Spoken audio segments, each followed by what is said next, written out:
बोलिए तथागत गौतम बुद्ध जी की करुणा हो। तथागत गौतम बुद्ध जी की करुणा हो। बाबा साहब भीमराव अम्बेडकर जी अमर रहे। बाबा साहब भीमराव अम्बेडकर जी अमर रहे। हजरत कांशीराम साहब जी अमर रहे। हजरत कांशीराम साहब जी अमर रहे। हमारे गुरु अच्छेनाथ कनौजिया जिंदाबाद जिंदाबाद जिंदाबाद। हमारे गुरु अच्छेनाथ कनौजिया जिंदाबाद जिंदाबाद जिंदाबाद। आज अधिकारी कर्मचारी एवं प्रबुद्ध वर्ग के प्रशिक्षण शिविर में मंच पर सम्मानित कार्यक्रम के मुख्य अतिथि हमारे बड़े भैया परम आदरणीय माननीय सुबेदार राम साहब जी, इनकम टैक्स कमिश्नर भारत सरकार। आप ही प्रबंधक को आगे खड़े हो, पीछे चलिए यार, आगे बढ़ाने का कार्य करते रहे हैं। सही दिशा दिखाने का काम हमेशा करते रहे हैं। विशिष्ट अतिथि के रूप में लखनऊ के पूर्व जज परम आदरणीय माननीय बीडी गढ़वी साहब जी, आज के इस कार्यक्रम में आपका स्वागत करती हूँ। मंच पर सम्मानित हमारे चाचा पूरन सिंह यादव जी, उत्तराखंड से चल करके आए हमारे बीच में, मैं आपका भी स्वागत करती हूँ। आज के इस कार्यक्रम में बॉम्बे से चल करके हमारे बीच में आए वाले प्रवीण जी, मैं आपका भी उत्तर प्रदेश की धरती लखनऊ में आपका मैं स्वागत करती हूँ। इस कार्यक्रम में हमारे पूजनीय भंते जी, मैं आपको नमो बुद्धाय करती हूँ। आज के इस कार्यक्रम का संचालन कर रहे हमारे भैया डॉक्टर रंजीत जी, और इस कार्यक्रम के आयोजक हमारे गुरु, जो मैं 6 साल की थी तभी से आपने मुझे गोद लिया, मुझे पाला, मुझे राजनीति में लाए, 3 बार मुझे जिला पंचायत सदस्य बनाए, विधायक बनाए, सांसद बनाए, और यहाँ तक मैं बोल रही हूँ तो मैं अपने गुरु अच्छेनाथ कनौजिया जी के बदौलत बोल रही हूँ। ऐसे हमारे गुरु माननीय अच्छेनाथ कनौजिया जी, इस कार्यक्रम में हमारे जिन भाइयों ने हमारे कार्यक्रम का सहयोग किया है, बहुत लोगों का दाम अगर छूटेगा तो उनको दुख होगा। ऐसे हमारे सभी साथीगण इस कार्यक्रम में अपना अमूल्य समय निकालकर उपस्थित सभी हमारे पिता बुजुर्गों, माताओं, बहनों, भाइयों, मैं आप सबका हार्दिक स्वागत, अभिनंदन वंदन, आप सबको नमो बुद्धाय, सादर जय भीम। साथियों, मैं आज आप सबका मैं आभार व्यक्त करती हूँ कि हमारे अनुरोध पर हमारे बीच में हमारे अधिकारी, कर्मचारी और प्रबुद्ध वर्ग के लोग अपना अमूल्य समय निकालकर हमको हिम्मत देने के लिए, हमको आशीर्वाद देने के लिए आप सब लोग आए हैं। साथियों, मैं बताना चाहती हूँ कि आज पूरा भारत में भारत का बहुजन समाज अपने को असुरक्षित महसूस कर रहा है। भारत का बहुजन समाज यह एहसास कर रहा है कि जिस संविधान की बदौलत हमें आजादी मिली थी, जिस संविधान की बदौलत हमको आगे बढ़ने का मौका मिला था, आज वो हमारा संविधान खतरे में है। आज सभी हमारा बहुजन समाज की जो चिंतित है समाज, जो प्रबुद्ध वर्ग के समाज लोग हैं, जो संविधान के बारे में, अपने अधिकार के बारे में, अपने आजादी के बारे में जो भी जानते हैं, सभी लोग आज अपने को असुरक्षित महसूस कर रहे हैं। मैं आप लोगों से हाथ जोड़कर मैं निवेदन करना चाहती हूँ कि हमारा भारत का संविधान आज खतरे में है, और इस संविधान को बचाने के लिए, बहुजन समाज की आजादी को बचाने के लिए, बहुजन समाज की मां और बेटियों की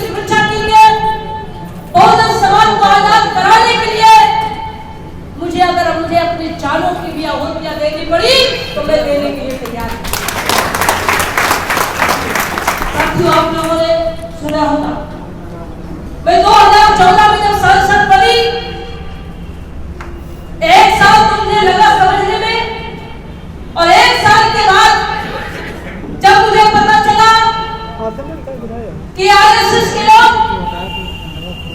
अब बीजेपी की सरकार में हमारा आरक्षण खतरे में है, हमारा बहुमत की आजादी खतरे में है, संविधान खतरे में है। दिल्ली में एक बैठक हो रही थी, आरएसएस की बैठक में गई थी और उस बैठक में तय हुआ, वो मुझे नहीं पता कर पाए कि मैं एससी समाज की हूं, वो मुझे ये समझे कि ये साध्वी है और साध्वी समझ करके मुझे उस बैठक में बुलाया गया था और उस बैठक में कहा गया कि भारत का संविधान तो हमेशा खत्म करेंगे, आरक्षण तो हमेशा खत्म करेंगे कि रहना ना रहना बराबर। और जब उस बैठक में मैंने जब सुना और बैठक में सुन करके जब मैं वापस घर आई तो अपने गुरु अक्षयनाथ करोलिया जी से मैंने बताया कि आज की बैठक में ये तय हुआ है कि भारत का संविधान और संविधान में दिया गया कानून की समीक्षा होगी और संविधान आरक्षण को तो हम ऐसा समाप्त करेंगे कि रहना ना रहना बराबर।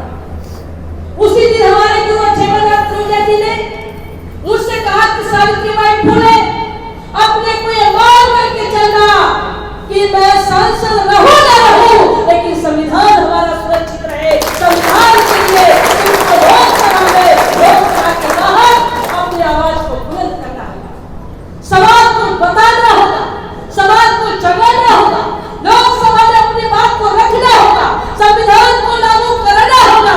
संविधान को लागू कराने के लिए, आरक्षण कोटा को पूरा कराने के लिए लोकसभा में अपनी आवाज को तुम्हें बुलंद करना होगा। साथियों, आप लोगों ने टीवी, रेडियो, पेपर, अखबार के माध्यम से, यूट्यूब के माध्यम से, सीधा लाइव के माध्यम से आप लोगों ने सुना होगा, देखा होगा कि भारत के संविधान और आरक्षण की लड़ाई मैंने लोकसभा के सदन से लेकर और सड़क तक मेरी आवाज को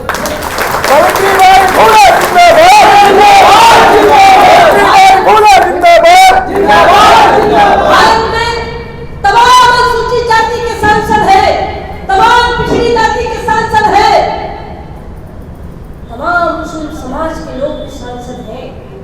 आरक्षण सीटों पर सभी जीत करके गए हैं, लेकिन आरक्षण सीट पर जीतने के बाद भी वो जा करके गुलाम बन करके बैठे हैं। वो संविधान आरक्षण बहुमत की आजादी की बात नहीं कर रहे हैं। उनको चिंता है संसद विधायक बनना, उनको चिंता है पैसा कमाना, उनको चिंता है परिवार चलाना। लेकिन मैं बता देना चाहती हूँ अपने आए हुए पिता बुजुर्गों से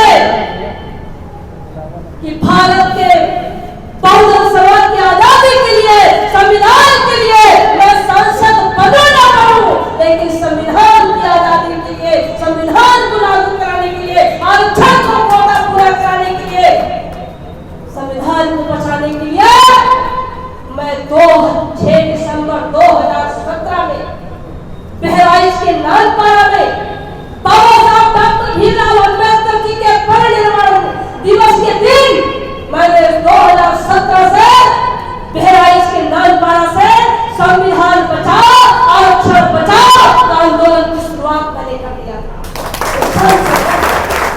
लोकसभा में मैंने उठाया है और लोकसभा के बाहर आपके लखनऊ की राजधानी, लखनऊ उत्तर प्रदेश की राजधानी लखनऊ में कांसीराम विश्वविद्यालय उपवन में 1 अप्रैल को लाखों की संख्या में बहुजन समाज को एकत्रित करके मैंने आगाह किया था कि भारत के बहुजन समाज के लोग एक हो जाओ, 2022 में बीजेपी को सत्ता से बाहर करो, वरना संविधान नहीं होगा।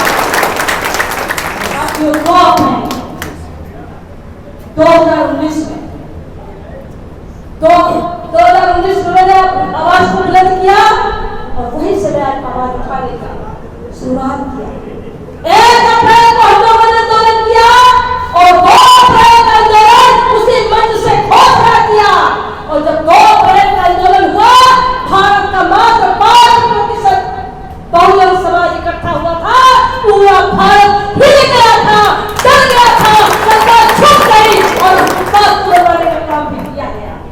साथियों, आज वक्त आ गया है, आज समय आ गया है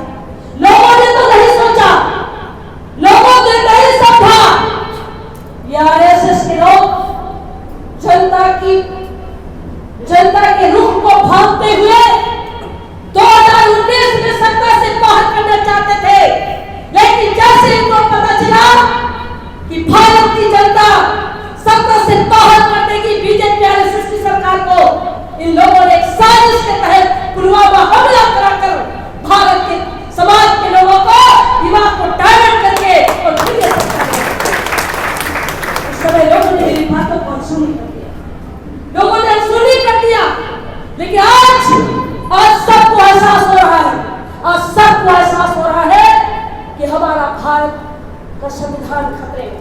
ये मैं ही नहीं बोल रही हूँ, ये सुप्रीम कोर्ट के जज भी बोल रहे हैं।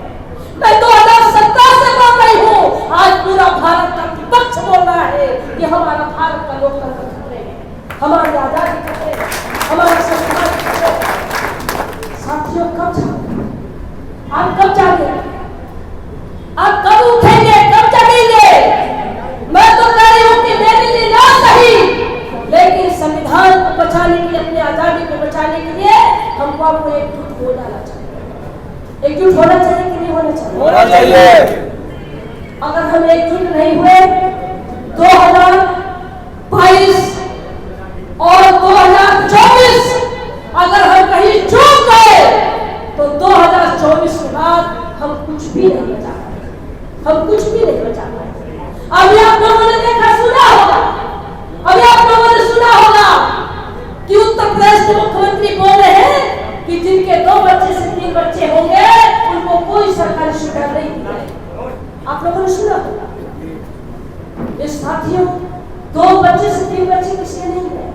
दलित, पिछड़ा, आदिवासी, हिंदू, मुस्लिम समाज, इन्हीं समाज के लोग के परिवार के सभी के 2 बच्चे से 3 बच्चे, 4 बच्चे, 5 बच्चे हैं। ये किसका प्रतिबंधित किया जा रहा है? साथियों, यही नहीं, आप लोगों ने सुना एक कानून लाने जा रहे हैं, जो कक्षा 8 पास होगा वही चुनाव लड़ेगा, जो कक्षा 8 पास नहीं होगा वो चुनाव नहीं लड़ेगा। ये किसको रोकने जा रहे हैं? ये कक्षा 8 पास कौन नहीं है? अनुसूचित जाति, पिछड़ी जाति, जनजाति, मुस्लिम समाज और महिलाएं नहीं है, हमारे समाज के लोग, इनको रोका जा रहा है। साथियों, फिर दूसरा कानून लाने जा रहे हैं कि जिनके 2 बच्चे से 3 बच्चे होंगे वो चुनाव नहीं लड़ेंगे। ये किसको रोकने की साजिश हो रही है? सारा विभाग प्राइवेट कर दिया। भारत का चाहे शिक्षा विभाग हो, चाहे वो स्वास्थ्य विभाग हो, चाहे वो रेल विभाग हो, भारत का जितना विभाग है सारा विभाग प्राइवेट कर दिया। और सारा विभाग प्राइवेट करके प्राइवेट सेक्टर में आरक्षण की व्यवस्था नहीं, आरक्षण खत्म कर दिया। आज इतने हमारे लोग नौकरी कर रहे हैं, आरक्षण के तहत नौकरी कर रहे हैं और अपने कमाई का आधा पैसा अपने बच्चों की पढ़ाई में लगा रहे हैं कि मेरा बच्चा पढ़कर भी जाएगा तो डॉक्टर, मास्टर, IAS, PCS बनेगा, हमारा बच्चा सरकारी नौकरी करेगा, हमसे अच्छे पोस्टों पर पहुंचेगा। साथियों, आपका सपना तो धरा का धरा रह गया, आपका सपना धरा का धरा रह गया। आप लोगों ने सुना होगा, आप लोगों को सुना होगा कि हमारा सब कुछ खत्म होते जा रहा है, बहुत बारीकी से समाप्त होकर सारा हमारा अधिकार खत्म हो रहे हैं। संविधान में दिए गए कानून बहुत बारीकी से समाप्त किया जा रहा है। बहुत अच्छे ढंग से मैंने श्रीराम साहब जी ने आपको बताया, आप लोगों ने समझा नहीं। यहाँ जितने लोग बैठे हैं, ये बहुत उम्मीद लोग बैठे हैं, ये 4-4 घंटा आप लोग बोल सकते हैं, आप बोलते हैं, आप गाइडर देते हैं, आप समाज को समझाते हैं, आप मीटिंगों में बोलते हैं, आप हमेशा कार्यक्रम करते हैं, कहीं गाइडर से सुनते हैं और कहीं गाइडर देते हैं। यहाँ जो भी लोग आए हैं वो प्रबुद्ध समाज के लोग आए हैं, सारी विषय को अच्छे ढंग से हमसे ज्यादा आप लोग समझ सकते हैं, समझते हैं, जानते हैं। मन में पीड़ा है, मन में दर्द है, लेकिन सड़क पर नहीं आ सकते, आप सड़क पर नहीं आ सकते। लेकिन आरक्षण का लाभ या तो मैंने लिया है, जिला पंचायत सदस्य, विधायक, सांसद बनकर, या तो नौकरी कर आरक्षण का लाभ आपको मिला है। संविधान का लाभ हमें मिला है तो हमको मिला है, या तो आपको मिला है। संविधान की बदौलत अगर आगे बढ़े हैं तो हम और आप बढ़े हैं। वो गांव का गरीब मजदूर जो 2 जून की रोटी के लिए तरसता है, मजदूरी करता है, वो नहीं मिला है, बल्कि हमने आराम किया है। संविधान बचाने की जिम्मेदारी किसकी है? जिनके पास व्यवस्था है, जो पढ़ लिख करके शिक्षित हो गए हैं, जिनको जानकारी हो गई है, जिनको संविधान के बारे में जानकारी हो गई, जिनको अपने कानून के बारे में जानकारी हो गई, जिनको पता है कि हम गुलाम होने जा रहे हैं, जिनको पता है कि हमारा हक क्या होगा। अरे जिनके पास कुछ नहीं है, उनका कुछ नहीं बिगड़ेगा, वो तो कल भी गुलाम थे, आज भी गुलाम है, उनके भी गुलाम है, आपके भी गुलाम है। लेकिन जो कमा करके जो लोगों ने बना है, कल लूटे वही जाएंगे, और जब लूटे जाएंगे बोलेंगे तो पीटे भी जाएंगे, और जब पीटे जाएंगे तो पीछे मुड़कर देखेंगे और समाज उनके साथ खड़ा नहीं होगा। इसलिए आपको समाज को पहचान, इसलिए आपको समाज को तैयार नहीं किया और जब इस समाज को तैयार नहीं किया तो सबसे ज्यादा खतरा उन्हीं को है जो बोलना जानते हैं, जो मिशन की बात करते हैं, जिन्होंने आरक्षण का लाभ लिया है, जिन्होंने अर्जित किया है, जो आगे बढ़े हैं, सबसे ज्यादा निगाहें उन्हीं के ऊपर। इसलिए साथियों, हमको अपनी जिम्मेदारी निभानी चाहिए कि छोड़ देनी चाहिए? निभानी चाहिए। अगर निभानी चाहिए तो क्या हम आप निभा रहे हैं? क्या हम निभा रहे हैं? क्या जिम्मेदारी निभा रहे हैं? अधिकारी कर्मचारियों की कमी नहीं है। लखनऊ में ये हाल नहीं, इसके जैसे तमाम हाल, बड़े बड़े हाल में जगह नहीं अटेगी। हमारे अधिकारी कर्मचारियों की कमी नहीं है, लेकिन हमारे अधिकारी कर्मचारी घर में बैठकर तो बात करते हैं, टीवी पेपर सोशल मीडिया पर सुनते हैं, मन में पीड़ा होती है, मन में दर्द होता है, वो चाहते हैं कि कोई रहनुमा निकले, कोई आगे निकले, वो वफादारी ईमानदारी त्याग के साथ कोई आगे आवे, हम उसके साथ खड़ा होकर के हम अपनी आजादी को बचावे, संविधान को बचावे। लेकिन जो लड़ना चाहता है, जो वफादारी ईमानदारी नगर के साथ लड़ना चाहता है, झूठ नहीं बोलता, गुमराह नहीं करता, लोग उसके साथ तैयार नहीं होते। ये मेरे साथ ही नहीं हुआ, ये तथागत गौतम बुद्ध जी के साथ हुआ है, तथागत गौतम बुद्ध जी के साथ भी हुआ है, बाबा साहब डॉक्टर भीमराव अंबेडकर जी के साथ हुआ है, माया कांशीराम साहब जी के भी साथ हुआ है। लेकिन चिड़िया चुग गई खेत पछताए तक का होते, चिड़िया चुग गई खेत पर पछताए क्या होते। आज कांशीराम कांशीराम कांशीराम हर व्यक्ति की जुबान पर है कि अगर कांशीराम जी आए न होते तो हम संविधान नहीं जानते, आरक्षण नहीं जानते, अपनी आजादी नहीं जानते। लेकिन कांशीराम जब तक जिंदा रहे, पूरी तरीके से भारत का बहुजन समाज अगर एकत्रित हो गया होता, भारत के प्रधानमंत्री अगर कांशीराम जी बन गए होते तो आज हमको ये रोना नहीं होगा। लेकिन इस समय तब तक लोगों ने नहीं माना, लेकिन माना हमारे अधिकारी कर्मचारी तामसेन के रूप में अपने पेट काट करके हम मानवर साहब का साहस दिया, हिम्मत दिया, कार्यक्रम कराया, जिनके बदौलत उत्तर प्रदेश में सत्ता परिवर्तन हुआ।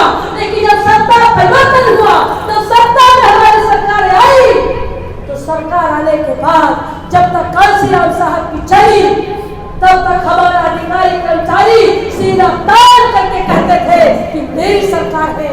लेकिन जब कांशीराम साहब जी का नहीं चला, इस दुनिया में नहीं रह गए, हमारे अधिकारी कर्मचारियों को तबाह कर दिया। आज भी तबाह हो गए। आज भी हमारे तमाम अधिकारी कर्मचारी जो ड्यूटी के ऊपर कार्यरत है, उनके आत्मा पर क्या बीत रहा है, वो कैसे नौकरी करते हैं, कितना परेशान है, यही कहते हैं कि मन करता है कि नौकरी छोड़ करके इससे अच्छा है हम घर में रहे। लेकिन कोई बहुत कितने लोग रो, कितने लोगों को सस्पेंड किया जा रहा है। संविधान दिवस पर लखनऊ, उत्तर प्रदेश की राजधानी लखनऊ में कांशीराम स्मृति उपवन में संविधान दिवस पर हम पर्व दिवस मनाएंगे और पूरे भारत के बहुजन समाज को एकत्रित करके हम संविधान बचाओ, भाजपा हटाओ का मैं आंदोलन करने आई हूँ। क्या सावित्रीबाई फुले जिंदाबाद, सावित्रीबाई फुले जिंदाबाद, सावित्रीबाई फुले जिंदाबाद। आप लोग साथ देंगे, आप लोग सहयोग करेंगे। वो कार्यक्रम किसी पार्टी के झंडे के नीचे नहीं हो। संविधान दिवस, संविधान बचाओ, भाजपा हटाओ, बहुजन मूल निवासी महापंचायत का कार्यक्रम कांशीराम स्मृति उपवन में 26 नवंबर को कार्यक्रम किया जाएगा। और उस कार्यक्रम में मैं अपने सभी प्रबुद्ध समाज के लोग यहाँ उपस्थित हैं। मैं आप लोगों से जानना चाहती हूँ कि संविधान दिवस के दिन पूरे भारत के बहुजन समाज के लोग एकत्रित होकर के उत्तर प्रदेश की राजधानी लखनऊ में कांशीराम स्मृति उपवन में आप लोग इकट्ठा हो गए। वो कार्यक्रम होगा वो पंचशील झंडे के नीचे। सावित्रीबाई फुले जी आप संघर्ष करो, सावित्रीबाई फुले जी आप संघर्ष करो। मैं आप लोगों से सहयोग मांगना चाहती हूँ। सहयोग शक्ति वो अपने लिए नहीं, बहुजन की आजादी की लड़ाई लड़ेगी। बहुजन समाज का नेता कैसा हो? बहुजन समाज का नेता कैसा हो? बहुजन की आजादी को बचाने के लिए उत्तर प्रदेश में मैं भारत के संविधान दिवस पर मैं आप लोगों से आंचल फैलाकर मैं आप लोगों से सहयोग है हमारे पिता बुजुर्गों, है हमारे भाइयों, हमारी माता शक्ति, मैं आप सभी लोगों से बहुजन की आजादी के लिए, संविधान को बचाने के लिए, संविधान को कार्यक्रम को सफल बनाने के लिए मैं आप लोगों से सहयोग मांग रही हूँ। तन, मन और धन, मैं तीनों आप लोगों से सहयोग मांग रही हूँ कि आप लोग सहयोग करेंगे। आप लोग सहयोग करेंगे, इसके लिए मैं आप सबको साथ देना चाहती हूँ, आप सबका मैं आभार व्यक्त करना चाहती हूँ। आप लोग आइए, हम सब लोग मिल बैठकर ये बहुत बड़ा कारवां हम लोग लेकर चलने का बेड़ा उठाया है और 26 नवंबर को जो कार्यक्रम होने जा रहा है, जो 26 नवंबर की रैली होने जा रही है, 26 नवंबर को भारतीय संविधान पर संविधान बचाओ, भाजपा हटाओ, बहुजन महापंचायत जो होने जा रही है, उस मंच पर बाबा साहब डॉक्टर भीमराव अम्बेडकर जी के पोता माननीय प्रकाश अम्बेडकर बाबा साहब को साक्षी मान करके मन को बुलाने जा रहे हैं। बाबा साहब डॉक्टर भीमराव अम्बेडकर जी के पोता माननीय प्रकाश अम्बेडकर जी उस मंच पर होंगे और दूसरा कांशीराम साहब जी की बहन स्वर्ण कौर कांशीराम साहब को साक्षी मान करके मैं उस मंच पर होंगी और तीसरा अखिलेश यादव जी भी उस मंच पर होंगे। लगभग 40 पार्टी का संगठन बनाया जा रहा है, लगभग 40 पार्टी का संगठन है, 40 पार्टी के संगठन जो पार्टी लोगों ने बनाया है, मैंने उनको भी मोटिवेट किया है कि आओ हम सब लोग मिलकर पहले संविधान को बचाएं। अगर तुम इसमें शरीक नहीं होते हो, जिसके मतलब तुम बीजेपी से मिलकर काम कर रहे हो, जो बीजेपी से मिलकर रहेगा वो मिलकर नहीं आएगा, इसलिए फटने की नहीं रहेगी। हम संविधान दिवस को बुला रहे हैं, मैं संविधान दिवस को बुला रही हूँ। जितने पार्टी के लोग बहुजन समाज के लोग हैं, जो बहुजन समाज का मूवमेंट चला रहे हैं, जो संविधान का मूवमेंट चला रहे हैं, जो बहुजन की आजादी का मूवमेंट चला रहे हैं, जो कांशीराम साहब का मूवमेंट चला रहे हैं, मैं सारे बहुजन समाज के लोगों से अपील कर रही हूँ और उस मंच पर बुला रही हूँ। लगभग सैकड़ों संगठन, एक नहीं लगभग सैकड़ों संगठन के लोग जो संगठन बना करके जो काम कर रहे हैं, उस मंच पर हम लोग एक साथ खड़े होंगे और भारत के तमाम प्रदेश के उत्तर प्रदेश ही नहीं, भारत के तमाम प्रदेश में जो बहुजन संगठन का काम कर रहे हैं, चाहे वो दिल्ली हो, चाहे पंजाब हो, चाहे उड़ीसा हो, चाहे झारखंड हो, चाहे मध्य प्रदेश हो, चाहे छत्तीसगढ़ हो, पूरे भारत के जो भी हमारे बहुजन समाज के लोग जो संगठन बना करके वो काम कर रहे हैं, उस मंच पर मैं उनको भी बुला रही हूँ। उत्तर प्रदेश से दिल्ली का रास्ता दिखता है, उत्तर प्रदेश से दिल्ली का रास्ता दिखता है। अगर उत्तर प्रदेश को हम रोक लेंगे तो दिल्ली हमारे लिए आसान होगी, इसलिए कि उत्तर प्रदेश में 80 लोकसभा सीट है। अगर उत्तर प्रदेश में हम इनको प्राप्त कर देंगे तो 2024 में हम दिल्ली भी कब्जा कर लेंगे। तो अभी भारत की तरफ है कि बहुजन समाज इस देश में बहुजन समाज का हुक्मरान, अगर हुक्मरान बनाना है तो अपना ईगो छोड़ो। अगर हुक्मरान बनाना है, बहुजन की आजादी चाहते हैं, संविधान चाहते हैं, तो आप अपना ईगो छोड़े, अपना घमंड छोड़े, लालच छोड़े, स्वार्थ छोड़े, सारा कुछ छोड़ करके हम बहुजन की आजादी की जंग लड़ेंगे। हम ईमानदार, लगन और त्याग के साथ हम जब मंच पर खड़े होंगे तो हम बीजेपी को उत्तर प्रदेश से सत्ता से हम बाहर कर देंगे। आओ हम सब लोग मिलकर इस कारवां को बढ़ाएं। जागो साथी, जागो, जागो साथी, जागो। कब जागोगे? जब सब कुछ मिट जाएगा तब जागोगे। अरे जब सब कुछ मिट जाएगा तब आवाज उठाओगे तो गोलियों से फूंक दिए जाओगे या तो जेल के सलाखों के पीछे रखोगे। अभी तो संविधान है, अभी तो संविधान है, अभी तो कानून है, अभी तो आजादी है। तो हमारी ये दशा है कि खुलेआम हमारी माँ बहन बेटियों की इज्जत लूटी जा रही है, खुलेआम भाई को गोली मारी जा रही है, खुलेआम जमीनों पे कब्जा हो रहा है, खुलेआम संविधान खत्म किया जा रहा है, खुलेआम कानून को खत्म किया जा रहा है। और जब सब खत्म हो जाएगा तब लड़ेंगे, तब लड़ेंगे नहीं। जागो साथी, मेरे लिए ना सही अपनी माँ बहन बेटी की सुरक्षा, अपनी हिफाजत के लिए, अपनी संपत्ति बचाने के लिए, संविधान को बचाने के लिए जागो साथी, जागो, जागो साथी, जागो। और हम सब लोग मिलकर इस नारा को बढ़ाए, हम सब मिलकर संविधान को बचाने के लिए 26 नवंबर को लाखों की संख्या, 1 लाख नहीं, लाखों की संख्या इकट्ठा होकर हम 26 नवंबर से हमारा शुरुआत होगा।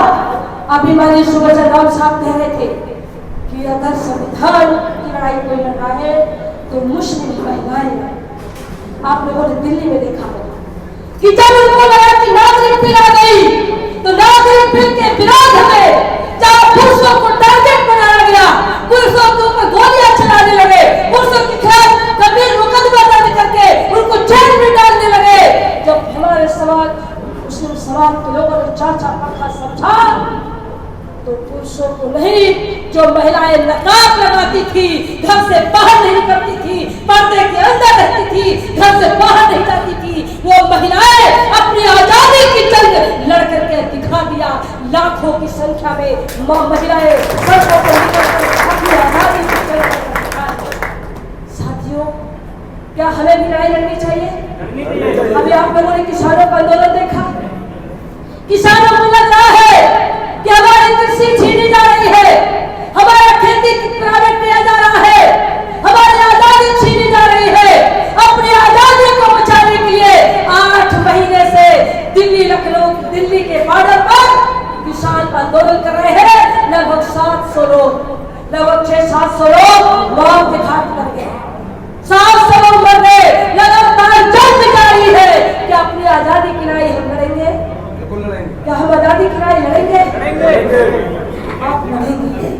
हमको एक तरफ मुस्लिम समाज तबाह हो रहा है, दूसरे तरफ किसान समाज तबाह हो रहा है, तीसरे तरफ हमारा अनुसूचित जाति लोग तबाह हो रहे, चौथी तरफ पिछड़ी जाति के लोग तबाह हो रहे, जनजाति के लोग तबाह हो रहे। साथियों, सारे लोग मन में बैठा के रखे हैं कि समय आने दीजिए, वक्त पर फैसला लेंगे। वो इंतजार हो रहा है, वो कौन आगे चलेगा, कौन शेर आगे निकलेगा। लोग डरते हैं कि भाग है, खा लेगा, काट लेगा, चीर देगा, फाड़ देगा, जेल में डाल देगा, फांसी हो जाएगी, संपत्ति की जांच हो जाएगी, जितनी कमाई किए हैं जांच हो जाएंगे। लोग डर रहे हैं, भयभीत हो रहे हैं, बाघ मान रहे हैं। अरे वो बाघ हो नहीं, बाघ अगर कोई है, शेर कोई है तो बाबा साहब का संविधान है। संविधान से अगर शेर है तो हम है शेर, हम है शेर। हम कहते हैं कि आओ, चीरेगा, फाड़ेगा, करेगा, मैं आगे आ रही हूँ, मैं फाड़ दूंगी, मैं चीर दूंगी। संविधान के लिए, बहुमत की आजादी के लिए अगर संविधान पर हाथ लगेगा तो अपना सब कुछ, अपनी जीवों की आहुति देने के लिए तैयार है। आओ साथी, जाओ साथी, जाओ साथी, आओ हम लोग 26 नवंबर को आओ, हम तैयार हैं। आपने देखा होगा कि बीजेपी की ओर से, बीजेपी के नोट से, बीजेपी के घर में मैंने घुस करके, मैंने संविधान बहुजन की आजादी के लिए उनके खास घर में घुस करके मैंने जंग लड़ी। आप लोगों ने देखा है, लोग अपने घर में नहीं लड़ पा रहे, लोग अपने घर में नहीं लड़ पा रहे हैं। मैं उनके घर में घुस करके मैंने बहुजन की आजादी की जंग लड़ी। मुझे कोई डर नहीं, मुझे कोई भयभीत नहीं कर सकता, इसलिए मैंने चोरी नहीं की है, हमने संपत्ति अर्जित नहीं किया है, समाज के लिए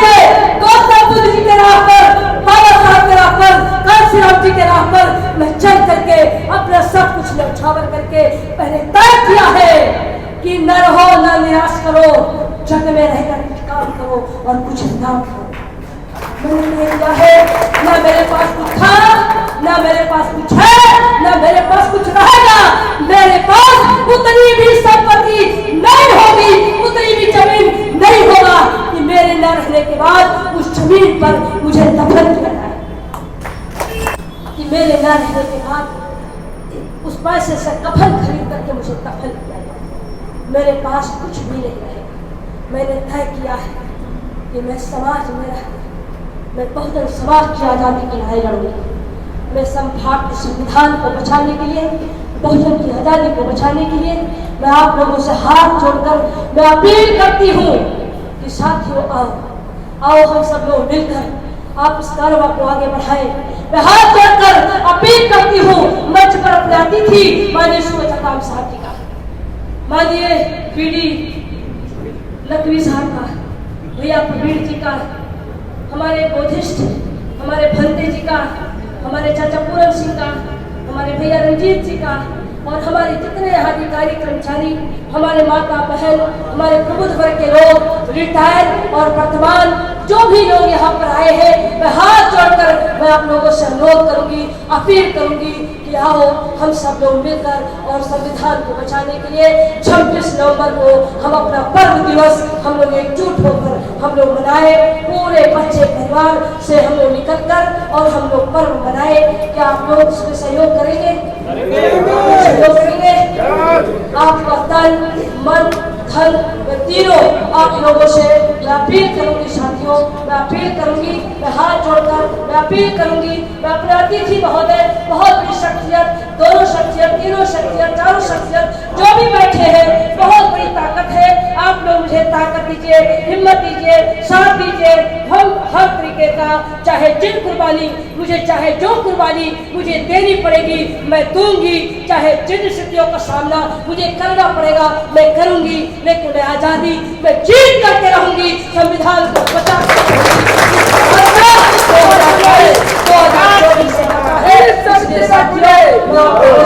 हाथ जोड़कर अपील करूंगी। साथियों जागो, साथियों जागो, साथियों जागो।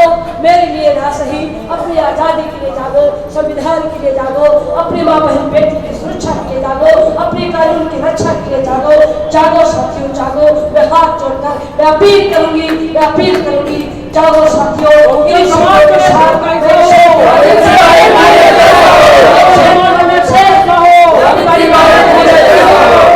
एक शेर के माध्यम से मैं अपनी वाणी को विराम देना चाहती हूँ कि वक्त कहता है कि थोड़ा बदल जाइए, वक्त कहता है कि थोड़ा बदल जाइए, अभी कुछ नहीं हुआ तो संभल जाइए।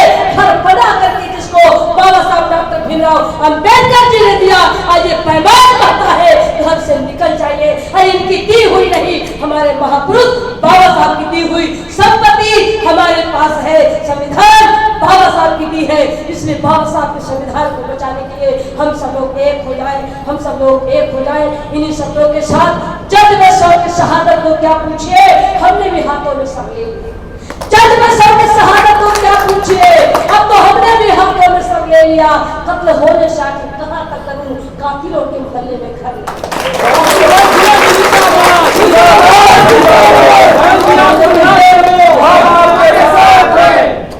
मैं तन बिक रहा है, वतन बिक रहा है, तन बिक रहा है, वतन बिक रहा है।